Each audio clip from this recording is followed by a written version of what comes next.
don't really know what to think about that. Well, I do know what I think about that, but I do have to keep an open mind.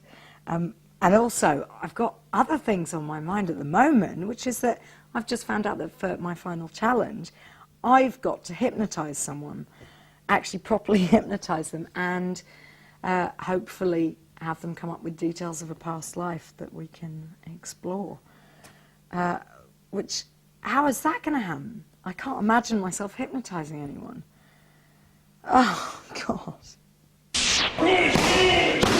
Join me after the break when I try to hypnotise former Hollyoaks actor and ultimate combat champion Alex Thorne.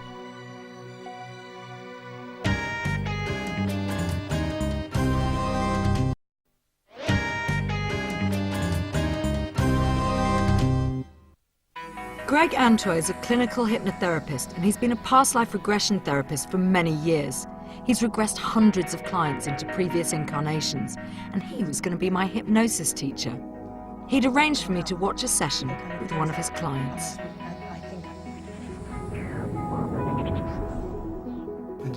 I watched closely as Greg sent his subject under.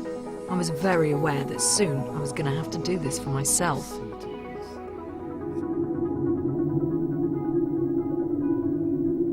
Relaxing, soothing and relaxing. Greg had devised his own very effective way of hypnotising subjects, which, sadly because of broadcasting rules, we're not allowed to show you. But there was something very special about the way he was speaking and the phrases he kept repeating. Floating and sinking, sinking and floating. After the session, Greg explained his technique, the one I was going to have to learn. It did sound complex, but I wondered if because of that, it was going to have a more powerful effect than the guided visualization fairy story. The conscious mind acts as a gatekeeper to the unconscious.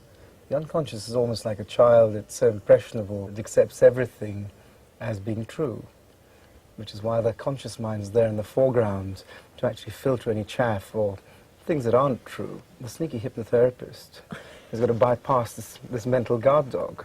So it's a distraction technique. It's a distraction's one element to it, and yes, that's fundamentally it. You are distracting the conscious mind. The conscious mind can only hold something like 7 ± 2 items of information in its memory, if you like, and operates on it.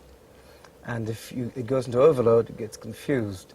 I mean, is tone important? I mean, it seems to me, because the way you talk when you're doing the hypnosis process is very different to the way you talk as we're talking now. Yes, it is. I speak in a very, very calm and quiet, but, you know, sort of very pedestrian sort of manner, don't I? And that sort of helps set the scene of relaxation. Right. And the content's important as well, because I tend to use some very ambiguous terms. Right. Like, I think floating and sinking is one of them, wasn't it? Yeah, yeah. Now, this sort of confuses the conscious mind as well. Oh. You can also use things like convinces. What's that? Words like really and surely. You probably noticed a few of those words in my dialogue. And really mean, really, here you go. And actually, they are known as convincers. And so you're really working on different levels. So you just did it to me. So, Greg, what would be my next step? I mean, would I actually be able to, and with your supervision, obviously, attempt to do that? Absolutely, yes. The rhythm thing. Can you coach me on that? Let's say sinking and floating, almost a patronizing tone, isn't it? But really, I mean, it's meant to get results. And do it again, so sinking and floating and floating and sinking. And deeper and deeper. Deeper and deeper. Deeper, getting deeper and deeper. But really, go into free flow journey. I mean, that'll really help. Yeah, seriously. I mean, just don't be hidebound. Yeah, just do what's right for you. So is that what I should do next? Rather than kind of learn your script, as it were, to sort of come up with something of my own? Would that be something you'd recommend? I'd say so, yes. I mean, you can use certain elements of what I do because... Oh, yeah. And actually add your own slant and things. How exciting. It's been just fascinating, Greg. That's a lot to take in, but luckily Greg was going to be there to help me get through. And after all, the hypnosis was just a means to an end. The end goal was to discover some verifiable information on my subject's past life.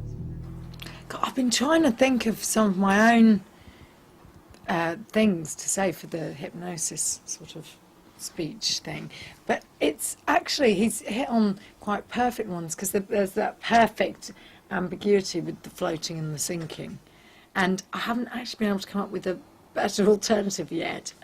We've come up with drifting and staying still.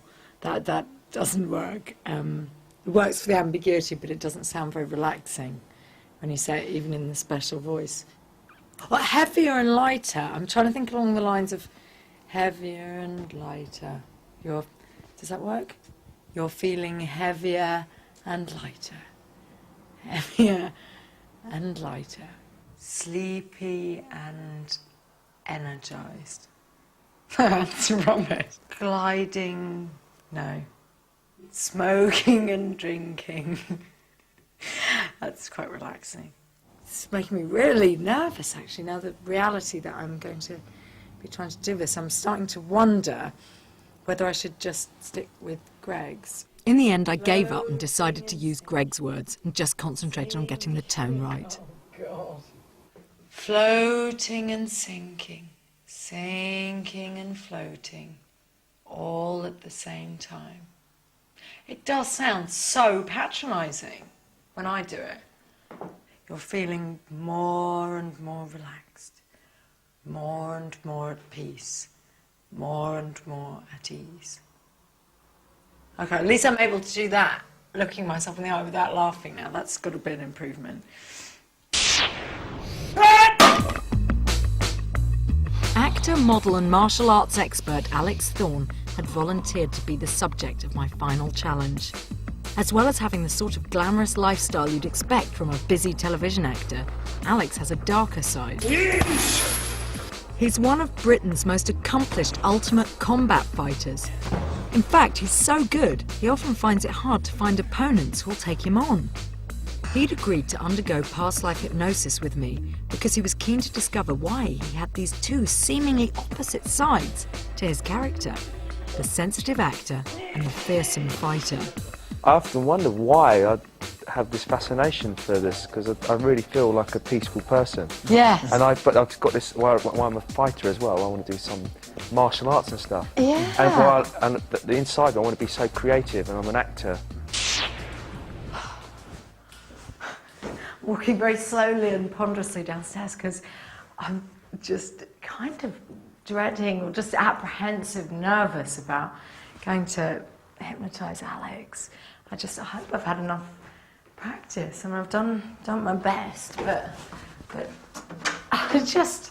what if he just sits there and doesn't get hypnotised? Where will we be?